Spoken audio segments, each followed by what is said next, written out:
Dear students, आज जो मैं पेपर भेज रहा हूँ ये क्लास 8 पीरियोडिक टेस्ट सेकंड यानी PT2 2023-24 क्लास 8 सब्जेक्ट इंग्लिश का पेपर है। ये पिछले साल का ही पेपर है। इसी आधार पर इस वर्ष का भी जो पेपर होगा बिल्कुल आएगा। मैक्सिमम मार्क्स आपके 40 हैं। टाइम 130 आवर्स है। अब इसमें देखिए क्या है, 2 पैसेज आपके होंगे।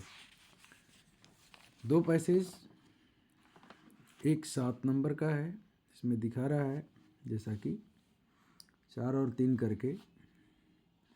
तो ये 7 मार्क्स का 7 क्वेश्चन होंगे, ठीक है। और एक ही पैसेज है, एक ही पैसेज 3 पैराग्राफ में करके दिया गया है, जैसा कि आप देख रहे हैं 1, 2 और नीचे देखिए आपका 3rd पैराग्राफ। ये 3 पैराग्राफ में है और 3 पैराग्राफ से आपके 7 प्रश्न पूछे गए हैं और 7 उत्तर देना है आपको और 7 मार्क्स भी है, यानी हर एक क्वेश्चन 1 मार्क का है। तो आप बच्चों, सबसे पहले आपको क्या करना है कि जैसा कि लिखा है कि read the following passage carefully and answer the questions given below. जैसा कि शुरू कर रहा है कि long long ago in a big forest there were many trees, among the cluster of trees there was a very tall pine tree, he was so tall that he could not talk to stars in the sky. इस तरह से आपको इसको ध्यान से पहले पढ़ना है। पढ़ने के बाद आपको एक एक प्रश्न का उत्तर इसी में से ढूंढ ढूंढ करके पैसे से आपको लिखना है। कोई कठिन चीज़ नहीं है। मैं प्रश्न भेज रहा हूँ, आपको उत्तर मैं नहीं भेज रहा हूँ। इसमें कुछ कुछ जो प्रश्न होंगे छोटे छोटे जो बच्चों को आसानी से कर सकते हो, उसके लिए मैं कुछ बता दूंगा, बाकी आपको खुद से करना है। तो इस तरह से आपके ये 7 तक फाइंड लास्ट है आपका क्वेश्चन नंबर, ये 3rd पैराग्राफ के बाद ये क्वेश्चन नंबर 7 है। 1 2 3 4 5 6 7 find from the passage a word that means the opposite of phrase, ठीक है। तो इस तरह से ये पारा 3 से दिया गया है। देखिए हर एक में लिखा हुआ है कि पारा 1 से ये है, पारा 2 से ये है, पारा 3 से ये है। तो आप उसी में ढूंढेंगे इसका आंसर और मिलेगा। आप आराम से लिखिए। देखिए नेक्स्ट आपका है राइटिंग एंड ग्रामर में। ये आपके कितने नंबर का है? तो कह रहा है कि 5 मार्क्स का है आपका। या तो ये पैराग्राफ ये कह रहा है कि ग्रामर में कि study it was your first day in your new school, you made new friends, teachers were good to you and you liked the infrastructure of the school, write about your experiences। आपको experience लिखना है, इसमें डालना है। And feeling about the new school in your diary, अथवा you are Vaishali Sharma, Vaibhav Sharma, the vice head girl अथवा vice head boy of Oxford high school, Bahadurgarh.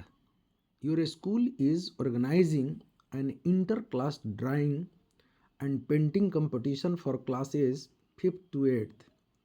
Draft a notice words inviting the students to participate. Give all necessary details. अब question number 3 देखिए, तो उसको करेंगे आपके 5 marks के हैं। क्वेश्चन नंबर 2 जो है वो 5 मार्क्स का है। क्वेश्चन नंबर 3 पर चलते हैं। इसमें क्या करा है कि right an article on the topic value of sports. आपके वैल्यू ऑफ स्पोर्ट्स में यानी स्पोर्ट्स के बारे में बताना है कि स्पोर्ट्स की वैल्यू क्या है। जो स्पोर्ट्स गेम्स आप लोग खेलते हैं इसकी वैल्यू क्या है, इससे क्या चीज़ आपको फ़ायदा क्या होता है। तो आप जानते हैं बच्चों कि खेलने से सबसे पहले जो दुश्मनी रहती है बच्चों से वो भी समाप्त हो जाती है। यानी एक व्यक्ति जो इनडिसिप्लिन रहता है वो डिसिप्लिन में आ जाता है। तो एक तो ये लिख सकते हैं कि वैल्यू ऑफ स्पोर्ट्स की वैल्यू क्या है, तो पहले तो डिसिप्लिन मेंटेन करना, ये वैल्यू है। दूसरा चीज़ क्या है, आपका फिजिकल बिल्कुल आप फिट रहेंगे। तीसरा चीज़ क्या है, माइंडली यानी माइंड से भी आप बिल्कुल फिट रहेंगे। फिजिकली तो रहेंगे ही, थॉट में सोचने में भी जो शक्ति होती है वो भी बढ़ती है। तो इस तरह से इसको खूब अच्छे ढंग से आप एक्सप्लेन कर सकते हैं। वैल्यू ऑफ स्पोर्ट्स के बारे में लिखना होगा, तो ये 5 मार्क्स का है। ऐसे ही देखिए क्वेश्चन नंबर 4 कह रहा कि यूज ऑल अथवा बोथ इन द ब्लैंक्स। ये आपके ग्रामर में है कि इसमें से कौन सा यहाँ प्रयोग करेंगे। जैसे आई सॉल्व्ड, मैंने सॉल्व किया, तो ऑल होगा कि बोथ होगा, तो यहाँ पर ऑल हो जाएगा। मैं लिखा नहीं हूँ बच्चों, मैं बता रहा हूँ। I solved all the questions that were in the question paper, इसमें ऑल हो जाएगा। और दूसरा जो बी है इसमें बोथ लिखेंगे। Both her grandparents are living with her. अब बी में देखिए, fill in the correct form of verb, verb का करेक्ट फॉर्म भरना है। जैसे माई मदर, तो कुक्स हो जाएगा, COOKS, यहाँ पर जोड़ देंगे। माई मदर कुक्स, इसलिए कि माई मदर जो है वो थर्ड पर्सन सिंगुलर नंबर का है और ये प्रेजेंट इंडेफिनिट टेंस में है, इसलिए my mother cooks food every day, मेरी माँ प्रतिदिन भोजन पकाती है। फिर he was, fill in the blanks, a smile with admiration. अब यहाँ पर ए स्माइल है, अब वाज है, तो वाज पास्ट टेंस में है, तो क्या हो जाएगा, he was a smiling, he was a smiling with admiration. फिर सी में देखिए, डू यू, इसमें ज्यों के त्यों लिख देना है। Do you remember the day we moved the piano upstairs.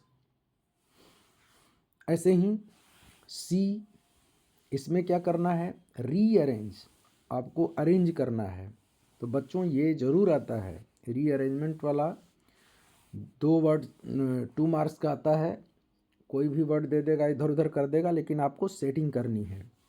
जैसे ए में देखिए, कह रहा है कि ए, फिर हैड, फिर व्हील चेयर, कम, आई, इन, ये सारे वर्ड्स अलग अलग हैं और जैसे तैसे हैं, इसको अरेंज करना है फिर से।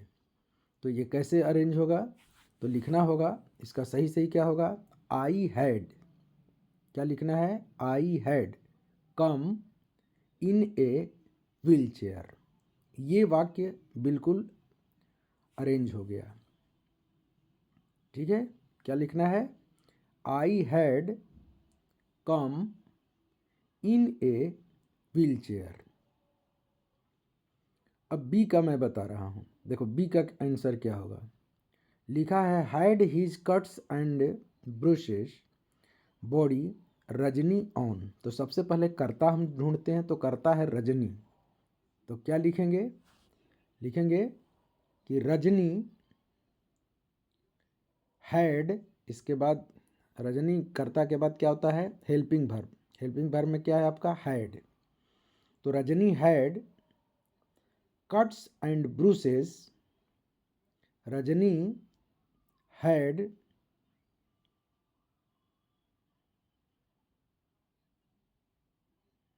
Rajni had cuts and bruises on his body. क्या लिखेंगे, Rajni had cuts and bruises on his body, तो ये बन जाएगा। इसी तरह से देखिए, read the following paragraph and answer the question that follow. 4 marks का है, इसको पढ़ना है और इसके नीचे जो जो दिया हुआ है इसका आंसर देना है। तो इस तरह से बच्चों आप आराम से इसका आंसर दे सकते हैं। ऐसे ही क्वेश्चन नंबर 6 में है, ये आंसर एनी 3 क्वेश्चंस। कभी कभी बच्चे बिना पढ़े ही सारे के सारे आंसर लिखने लगते हैं, तो बच्चों ऐसी गलती मत करना, आराम से क्वेश्चन को पढ़ना है। इसके बाद आप जितना कहे कि 3 क्वेश्चन का आंसर देना है तो 3 का ही दीजिए, लेकिन सोच समझ करके कि कौन मेरे लिए ईजिली हो सकता है, जो इजी लगे उसी का आंसर लिखें। एक छोड़ देंगे, टाइम भी बच जाएगा, मार्क्स भी अच्छे आएंगे। इस तरह से क्वेश्चन नंबर 6 तक आपका है, ये लिटरेचर का था और इस तरह से आपका समाप्त होता है। बच्चों अच्छे लगे, अब मैं इस तरह से सारे पेपर मैं भेजने की कोशिश करूँगा। आप लोग इस आधार पर अपनी तैयारी बिल्कुल आसानी से कर सकते हैं। Okay, thanks.